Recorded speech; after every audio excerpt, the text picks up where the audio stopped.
Bismillahirrahmanirrahim. Assalamu alaikum dear students. Today we are going to discuss about halogens, its introduction and uses from daily life from chapter number 8 chemical reactivity. Students, halogens जो हैं ये non metals हैं और ये periodic table में 7 group में आते हैं। इनको रिप्रेजेंटेटिव एलिमेंट्स भी कहा जाता है और ये पी ब्लॉक एलिमेंट्स में शामिल हैं। कुछ हेलोजेंस मतलब ये जो fluorine, chlorine, bromine, iodine, astatine है, इनमें कुछ करैक्टरिस्टिक्स कॉमन पाए जाते हैं। इंडिविजुअली हर एक जो है वो टॉक्सिक है, कलर्ड है और कलर्ड जो है ये डाउन द ग्रुप ये डार्क होना शुरू हो जाते हैं। पूरे कंडक्टर्स होते हैं ये हीट एंड इलेक्ट्रिसिटी, क्योंकि उनके आउटर मोस्ट शेल में फ्री इलेक्ट्रॉन्स नहीं होते। They have the low melting and boiling points and down the group their reactivity will be decreases. Group अगर देखा जाए तो पीरियोडिक टेबल में हमें ये halogen group fluorine, chlorine, bromine, iodine, astatine नज़र आ रहा है। ये 7 ग्रुप में आता है और ये पी ब्लॉक एलिमेंट्स में शामिल हैं।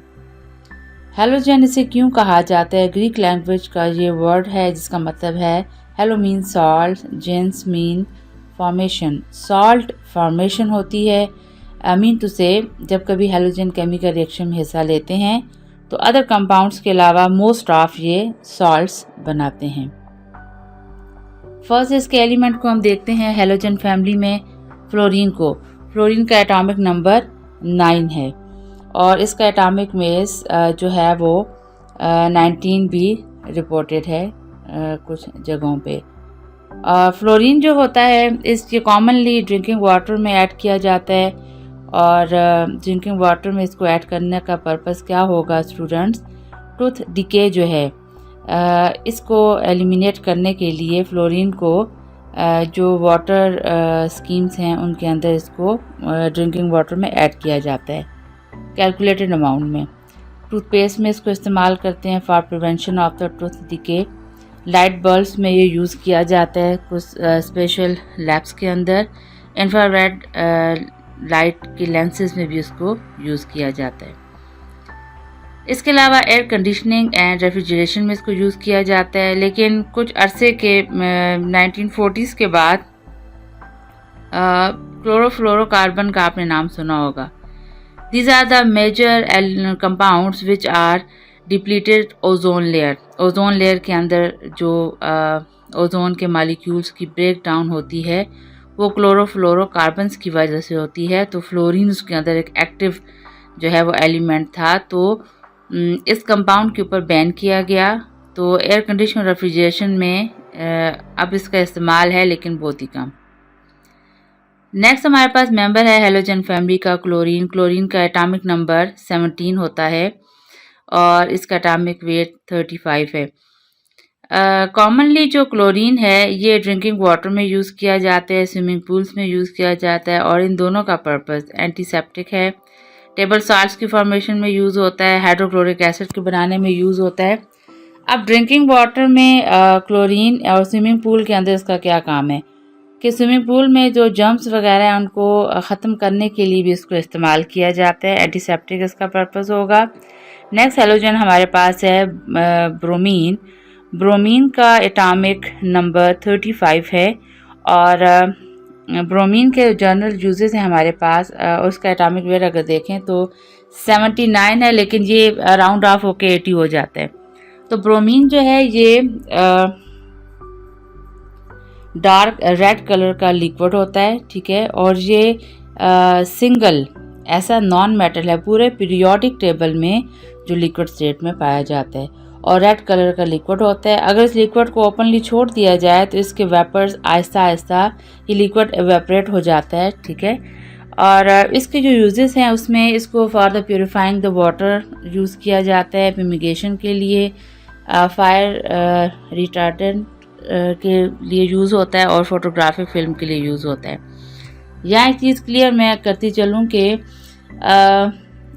जहाँ आग लगी हुई हो तो ब्रोमीन का यूज़ कंपाउंड्स का ये देखा गया है कि फायर बर्निंग के प्रोसेस को ये कम कर देता है और फायर फाइटर्स के जो क्लॉथ्स हैं और ग्लव्स वगैरह हैं, जो उनका पूरा जो यूनिफॉर्म सा किट जो होती है उसमें ब्रोमीन के कंपाउंड्स को यूज़ किया जाता है, क्योंकि it act as a poor conductor of heat and electricity.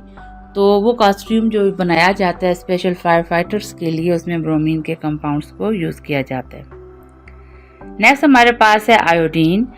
Symbol इसका कैपिटल आई है और इसका एटॉमिक नंबर जो है वो 53 है और एटॉमिक मास इसका 127 हो जाता है राउंड ऑफ होकर।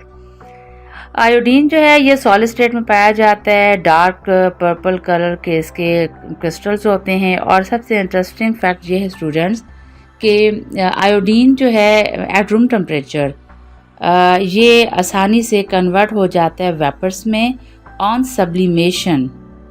ये सब्लिमेट भी हो जाता है। मीन टू से सब्लिमेशन एक ऐसा प्रोसेस है स्टूडेंट्स जिसमें कोई भी जो है वो स्टेट है, अगर फिजिकल स्टेट है किसी मैटर की, तो वो डायरेक्ट सॉलिड से कन्वर्ट हो जाएगी गैसियस स्टेट में without converting them to the liquid state. यानी अगर जैसे हम आइस की मिसाल लें, आइस को अगर हम रूम टेम्परेचर पे रखें तो आइस मेल्ट होकर लिक्विड बनाएगी।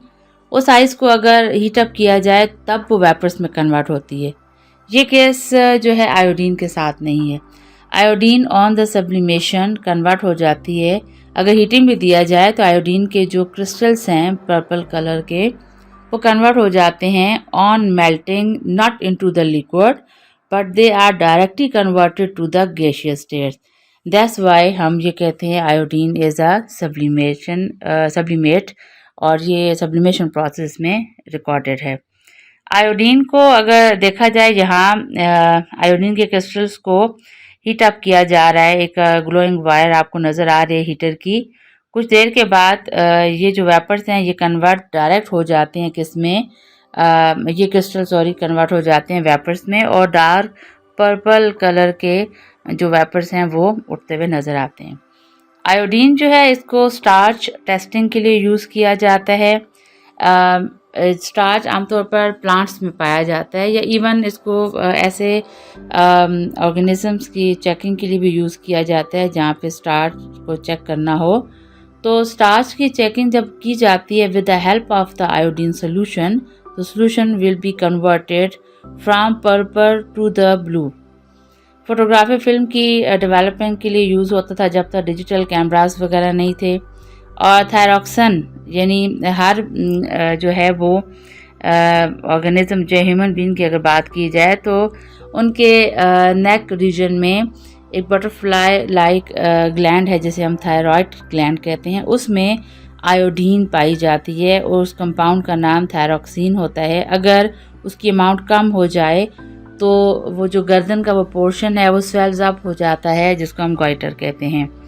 और मज़े की बात यह है कि आयोडीन का जो आइसोटोप है वो यूज़ किया जाता है iodine 131 for the cure of the goitre के इलाज के लिए वो आइसोटोप की रेडिएशंस यूज़ की जाती हैं। नेक्स्ट है हमारे पास हैलोजन फैमिली से एस्टेटीन। एस्टेटीन जो है इसका एटॉमिक नंबर 85 है और एटॉमिक मास 210 है। एक बात और याद रखिए स्टूडेंट्स, जब एटॉमिक नंबर 80 से अबव होने लगता है तो ऐसे तमाम एलिमेंट्स पीरियोडिक टेबल के अंदर कि जिनके एटॉमिक नंबर 80 से अबव हैं, they have the properties of the radio activity. वो रेडियो एक्टिव हो जाते हैं, उनके न्यूक्लियस से ऑटोमेटिकली रेडिएशन रिलीज होने लगती हैं विदाउट एनी एक्सटर्नल सोर्स। तो एसेटीन जो है इट इज़ रेडियो एक्टिव और ये रेयरली अर्थ में पाया जाता है और ये सॉलिड स्टेट में होता है। और आमतौर पर इसकी डिटेक्शन जब की जाती है तो यूरेनियम के डिपॉजिट के साथ एसेटीन जो है वो इंडिकेट होता है। यानी यूरेनियम जो है उसके जो कंपाउंड्स होंगे जो ज़मीन से निकलते हैं तो उसके साथ एसेटीन पाया जाता है। जैसे एलियर मैंने कहा कि these are the highly radioactive and all the halogens are highly electronegative, क्योंकि आउटर मोस्ट शेल में सबके पास 7 इलेक्ट्रॉन्स होते हैं और हर एक का कोशिश होती है कि उसके ऑक्टेट जो है ओबे हो, आउटर मोस्ट शेल में 8 इलेक्ट्रॉन से वो स्टेबल हो जाए। तो ये फ्रीली नहीं पाए जाते नेचर में। और इंटरेस्टिंग फैक्ट इसकी ये कि हाफ लाइफ इसकी 8 आवर होती है। यानी केमिकल रिएक्शन जो इसके अंदर रेडियो एक्टिविटी प्रोसेस है वो इतना फास्ट है कि ये 8 घंटों में ख़त्म भी हो जाता है और कन्वर्ट हो जाते हैं किसी और एलिमेंट में। नॉर्मली बिस्मथ जो है इसके डिपॉजिट जब ज़मीन से मिलते हैं तो उसकी रेडियो एक्टिविटी के दौरान भी जो है एसिटीन की प्रोडक्शन देखी गई है and it is extremely radio active and can not be use for daily life use products. It's end of the introduction and uses of the halogen। I hope आपको समझ आ गई होगी। नेक्स्ट टॉपिक पे हम बात करेंगे chemical reactivity of the halogens. Till then अल्लाह हाफ़िज़।